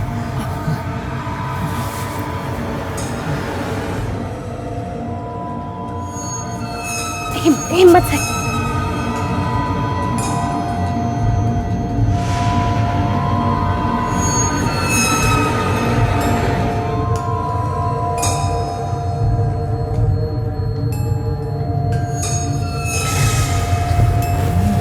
हाँ, शादाब आराम से।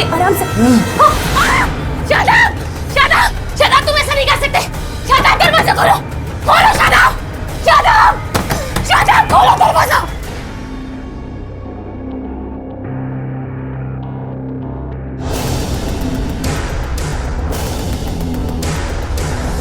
सर, अभी गफूर की वाइफ घर से बाहर निकली है। या अल्लाह, ये सब कुछ क्या हो रहा है?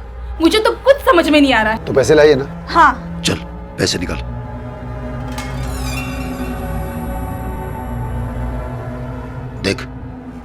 ये सब पुलिस को गलतफहमी हुई है। सच्ची? हाँ, और तो फिक्र मत कर। सर, दिव्या की पोस्टमार्टम रिपोर्ट आ गई है। सर, उसकी मौत गला दबाने से हुई थी, लेकिन सर उसके मारने से पहले उसके साथ रेप किया गया था। क्या? और कुछ? सर, दिव्या के बॉडी में 2 लोगों के सीमेंट्स मिले हैं। उसमें से एक सैंपल अजीम के डीएनए से मैच होता है, लेकिन दूसरे सैंपल का कोई मैच नहीं मिल रहा। एक काम करो, उस बस्ती में जितने भी ऐसे मेल्स हैं जिनका दिव्या से ज़्यादा इंटरेक्शन था या जो हमारे शक के दायरे में आते हैं, सबके सैंपल्स मैच करवाओ।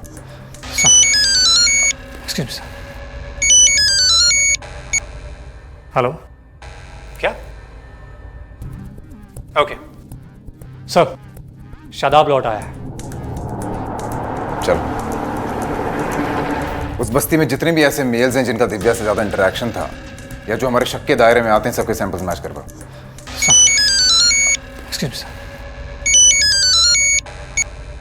हेलो, क्या? ओके सर, शादाब लौट आया है। चलो, हम जानते हैं तुम्हारे साथ क्या हुआ है, लेकिन हम पूरा वाकया जानना चाहते हैं। सब कुछ बताओ हमें, क्या हुआ तुम्हारे साथ, पूरी बात बताओ।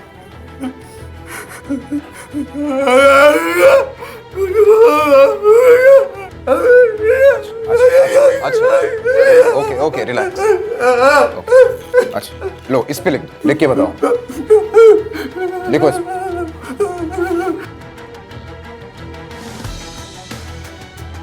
उस रात हम क्लिनिक से निकलने की तैयारी कर ही रहे थे कि अचानक पीछे से मेरे सर पर किसी ने वार किया और मैं बेहोश हो गया। जब मुझे होश आया तो मैं कहीं खुले में जमीन पर पड़ा था। इधर उधर देखने की कोशिश की तो 2 लोग नजर आए। एक तो जमीन में गड्ढा खोद रहा था जिसकी शक्ल मैं साफ साफ नहीं देख पाया, और दूसरा था अजीम। साथ में ही दिव्या मैम जमीन पर पड़ी थी, शायद मर चुकी थी वो। मैंने शोर मचाने की कोशिश की, लेकिन अजीम ने मेरा मुंह दबा दिया। मुझसे पूछा कि मैं उसकी तरफ हूँ या दिव्या मैडम की तरफ। मैंने दिव्या मैडम का नाम लिया, और जब मुझे दोबारा होश आया तो मैं नरगिस के घर में था। और मौका मिलते ही तुम वहां से भाग निकले।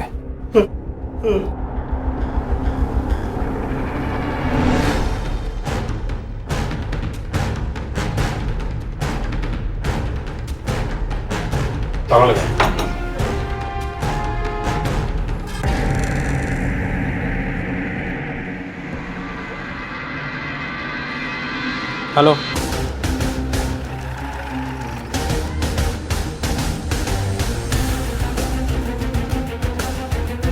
पकड़ो इसे, ले चलो चलो।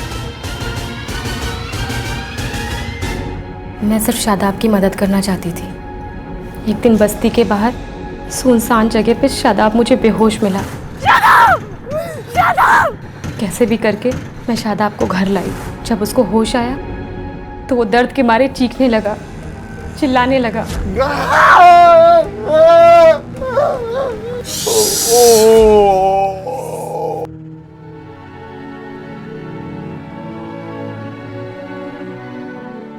अगर शादाब की इतनी फिक्र थी तुम्हें तो पहले क्यों नहीं आई हमारे पास? क्योंकि गफूर किसी को भी मार सकता है, वो कुछ भी कर सकता है।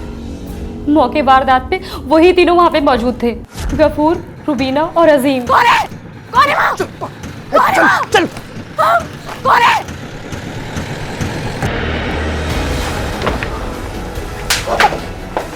लेके जाओ उसको, लेके जाओ इनको भी। मैंने कुछ नहीं किया, मैंने कुछ नहीं किया।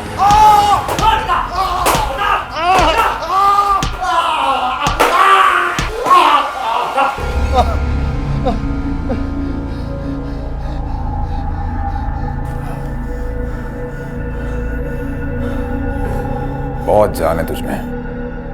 हमें मालूम है कि उस रात क्लिनिक में 2 लोग थे, एक अजीम और दूसरा तू। बहुत होशियारी दिखाई थी ना तूने। वारदात की जगह पे सेल फोन लेके नहीं गया था अपना। अब आगे अपने आप बोलेगा कि पीटे हैं। बताता हूँ सब। शुरू जा। मैंने देख अजीम, ये बहुत बड़ी साजिश है हम लोग के खिलाफ। ये हमारा मजहब बदलना चाहती है। कोई आज की दुनिया में मुफ्त में इलाज करता है, कोई मुफ्त में दवाइयां देता है। इस बात को समझो अजीम, इस बात को समझो। आप सही कह रहे हो गफूर भाई। लेकिन किया क्यों ऐसा? अपनी बीवी की मौत का बदला लेने के लिए? हाँ सर। मैं अपनी बीवी से बहुत प्यार करता था, बहुत कोशिश की मैंने, लेकिन उसे बुला नहीं पाया साहब। बंद कर अपनी ये मौत की दुकान। तेरी वजह से मेरी बीवी की जान चली गई। तू कातिल है। चुप, बिल्कुल चुप। मैंने नहीं, आपने मारा है अपनी बीवी को। 9 सालों में 7-7 बच्चे पैदा करवाकर मर गई बेचारी, दम तोड़ दिया उसने, बर्दाश्त ही नहीं कर पाई। और फिर भी अगर आपको लगता है ना कि मैंने आपकी बीवी का कत्ल किया है तो फिर ठीक है, मुझे मारिए। मैं अपनी बीवी से बहुत प्यार करता था, बहुत कोशिश की मैंने, लेकिन उसे बुला नहीं पाया साहब। एक दिन जब मैंने शादाब और दिव्या को मंदिर जाते हुए देखा,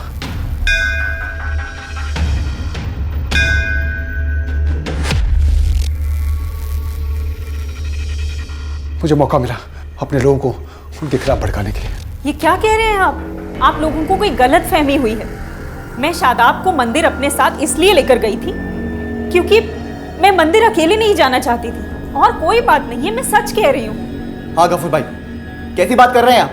भला मैं अपना मजहब क्यों बदलूंगा? तुझे समझ में नहीं आ रहा है? ये लड़की हमारी बस्ती में मुफ्त में दवाइयां देकर और इलाज करके हम लोगों का मजहब बदलना चाहती है। हमने उसे उसके दवा खाने से उठाया।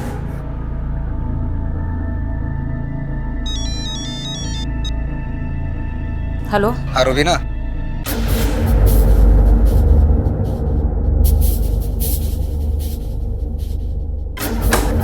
क्या हुआ?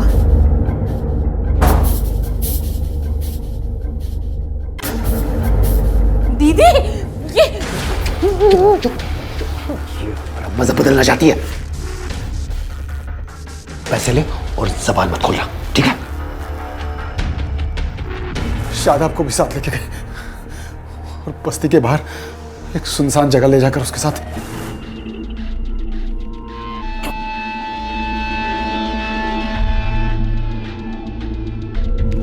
क्या हुआ, मर गई? हाँ, चल इसको ठिकाने लगाते हैं। अजीम ने उसे समझाने की बहुत कोशिश की साहब कि अपना मुंह बंद रख और हमारा साथ दे। दिव्या मैम का साथ देगा? दिव्या मैम का साथ देगा? इसलिए उसे खामोश करना बहुत जरूरी था साहब। सबको बताएगा? सबको बताएगा? तो रूबीन और अजीम को क्यों मारा? नहीं साहब, मैंने नहीं मारा साहब। हम लोग खुद ही परेशान।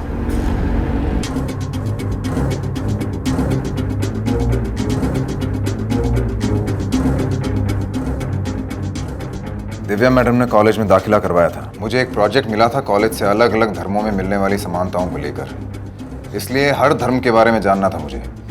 इसलिए मैं दिव्या मैडम के साथ मंदिर गया था।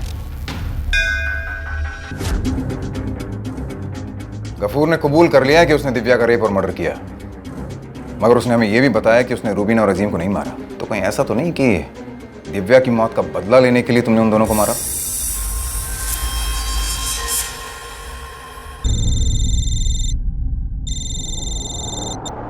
हाँ कबीर, तुम्हारे घर से बरामद हुआ है और मैं पूरा यकीन है कि इस पर लगा हुआ खून रूबीन और अजीम का है। सरकारी लैब की रिपोर्ट से भी साबित हो जाएगा तो बच तो नहीं पाओगी तुम। तो बेहतर है कि अपनी जबान से कबूल कर लो कि जुर्म तुमने किया है। क्यों मारा उन दोनों को? बोलो बोलो। सर, क्योंकि मैं और शादाब एक दूसरे से प्यार करते थे। हम दोनों एक दूसरे से छुप छुप के मिला करते थे और कोई रास्ता नहीं था मेरे पास सर। वो लोग शादाब को जान से मार देना चाहते थे क्योंकि शादाब इकलौता गवाह बचा था। मैं उसे प्यार करती थी, उसको बचाना चाहती थी और उसको बचाने की खातिर मैं कुछ भी कर सकती थी। इसीलिए मैंने उन दोनों को मार दिया। कैसे मारा? बहुत आसान था। रुबीना को मैंने अकेले में मिलने के लिए बुलाया। यहाँ क्यों लेकर आई हो तुम इस कचरे में? कितनी बदबू आ रही है यहाँ पे। कल तक तुमसे आने लगेगी। फिर मैं अजीम पर जानबूझकर लाइन मारने लगी और वो कबूतर की तरह आंख बंद किए मेरे पीछे पड़ गया। एक दिन अरे इधर काहे बुलाई हो हमको? हैं? तालाब भी है, मच्छर भी काट रहे हैं और बास भी आ रहा है। हमको बता दी होती 5 स्टार बुक कर देते। जो काम यहाँ हो सकता है वो 5 स्टार में नहीं। अरे तो ऐसा क्या करने वाली हो जाने मन? गफूर को भी मैं मार ही देती पर वो मेरे हाथ नहीं चढ़ा, गायब हो गया। और इस तरह तुम उस अंजाम तक पहुंच गई जहां तुम्हें पहुंचना भी चाहिए था। कानून को अपने हाथ में लेके अच्छा नहीं किया तुमने। तुम्हें क्या लगा था ये सब करने से प्यार मिल जाएगा तुम्हें? तुम्हारे प्यार ने तुम्हारी कब्र खोद दी। मौत से बदतर जिंदगी जियोगे तुम जेल में। कुछ लोग ऐसे होते हैं जो धर्म को भले ही ना समझते हों, लेकिन अपने गलत इरादों के लिए उसका इस्तेमाल करना उन्हें बखूबी आता है। और इतिहास गवाह है कि दुनिया कई बार ऐसे लोगों के हाथों की कठपुतली बनी है। शायद कुछ हद तक इसकी जिम्मेदारी हम सब पर जाती है, क्योंकि हम में से कुछ लोग धर्म के नाम पर बहकावे में आ जाते हैं। पर ऐसा ना हो, इसके लिए जरूरी है कि हम किसी भी धर्म या मजहब के मूल तत्व को समझें, ये जानें और इस बात पर यकीन करें कि कोई भी धर्म या मजहब इंसानियत से परे नहीं होता। इंसानियत ही सबसे बड़ा धर्म है। इसी विचार के साथ अब मैं अनूप सोनी आपसे विदा लेता हूं। फिर मुलाकात होगी अगले एपिसोड में एक और चौंका देने वाले केस के साथ। तब तक अपना और अपने परिवार का ख्याल रखें और देखते रहें क्राइम पेट्रोल डायल 100। सबक एक को सीख हम सबको। जय हिंद। क्राइम पेट्रोल के और भी दिलचस्प कहानी देखने के लिए हमारे चैनल को सब्सक्राइब करें और बेल आइकॉन दबाना न भूलें।